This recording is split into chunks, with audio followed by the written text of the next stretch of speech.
China പത്തി മടക്കി തുടങ്ങി. ഒടുവിൽ തീവ്രവാദികളെ തുരത്താൻ നടപടിയും എടുത്തു തുടങ്ങി. ചൈന തന്നെ ഇത് വ്യക്തമാക്കുകയാണ്. 2014 മുതൽ 13,000 തീവ്രവാദികളെ അറസ്റ്റ് ചെയ്തെന്നാണ് ചൈന പറഞ്ഞിരിക്കുന്നത്. അതേസമയം മുസ്ലിങ്ങളെ തുടച്ചു നീക്കാനുള്ള ശ്രമമെന്ന വിമർശനവുമുണ്ട്. 2014 മുതൽ രാജ്യത്തിന്റെ പടിഞ്ഞാറൻ പ്രവിശ്യയായ സിൻജിയാങ്ങിൽ നിന്ന് 13,000-ഓളം തീവ്രവാദികളെ അറസ്റ്റ് ചെയ്തിട്ടുണ്ടെന്ന് ചൈനീസ് അധികൃതർ പറയുന്നു. തീവ്രവാദത്തിനെതിരായ ചൈനയുടെ നിലപാടുകൾക്കെതിരെ ലോകമെമ്പാടും നിന്നും വലിയ പ്രതിഷേധം ഉയർന്നുവരുന്ന സാഹചര്യത്തിലാണ് സർക്കാർ പ്രസ്താവനയിലൂടെ ഈ മണിക്കൂറിൽ ഈ കാര്യം ഇപ്പോൾ വ്യക്തമാക്കിയിരിക്കുന്നത്.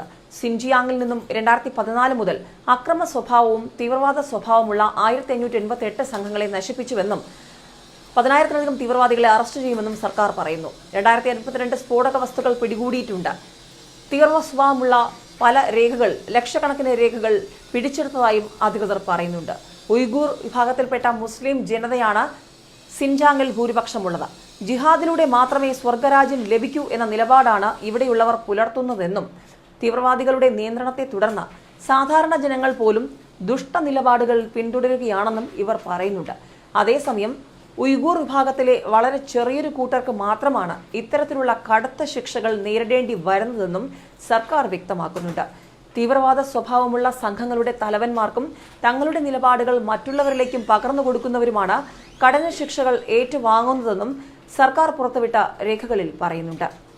എന്നാൽ ചൈന മനഃപൂർവ്വം സത്യങ്ങൾ മറച്ചുവെക്കുകയാണെന്ന് ലോക ഉയ്ഗൂർ കോൺഗ്രസ് വക്താവ് ദിൽസത് രക്സിത് ആരോപിക്കുന്നുണ്ട്. തീവ്രവാദം അടിച്ചമർത്താനെന്ന പേരിൽ ഉയ്ഗൂർസിനെ രാഷ്ട്രീയമായി അടിച്ചമർത്തുന്ന സ്ഥിതിയാണ് അവിടെയുള്ളത്. വിശ്വാസത്തെ അടിച്ചമർത്തി അന്ധവിശ്വാസം പടച്ചുവിടാനുള്ള ശ്രമങ്ങളാണ് നടക്കുന്നതെന്നും ആരോപണമുണ്ട്. സിൻജിയാങ്ങിലുള്ളവരെല്ലാം വിഘടനവാദികളും തീവ്രവാദികളുമാണെന്നാണ് ചൈനയുടെ നിലപാടെന്നും ആരോപിക്കുന്നുണ്ട്. ഏതായാലും ചൈനയ്ക്ക് കാര്യങ്ങൾ ഇപ്പോൾ മനസ്സിലാകുന്നുണ്ട്. ഒരുപാട് ആരോപണങ്ങളും ആക്ഷേപങ്ങളും വരുമ്പോഴും ചൈനയ്ക്കുള്ളിൽ തന്നെ ഇത്തരത്തിൽ തീവ്രവാദ പ്രവർത്തനങ്ങൾ നടക്കുന്നുണ്ട് എന്നുള്ള വാർത്തകൾ, സൂചനകളൊക്കെ തന്നെ ചൈനയ്ക്ക് വലിയ അസ്വസ്ഥതയുണ്ടാക്കുന്നുണ്ട്. ഇന്ത്യ പാകിസ്ഥാന്റെ തീവ്രവാദ പ്രോത്സാഹനത്തെക്കുറിച്ച് പറയുമ്പോഴൊക്കെ ചെവി തരാതിരിക്കുന്ന ചൈനയ്ക്ക് ഇത് വലിയൊരു പാഠമാണ്. ഉപ്പു തിന്നവൻ വെള്ളം കുടിക്കുമെന്നുള്ള വലിയ പാഠം. അതായത് ഇത്രയും നാൾ മറ്റ് ലോകരാജ്യങ്ങൾ പറയുമ്പോൾ ചെവിക്കൊള്ളാതിരുന്ന ചൈനയ്ക്ക് ഇപ്പോൾ കുറിക്ക് കിട്ടിയപ്പോൾ, സ്വന്തമായിട്ട് കൊണ്ടപ്പോൾ അതിൻ്റെ വേദന ചൈനയ്ക്ക് നന്നായുണ്ട്.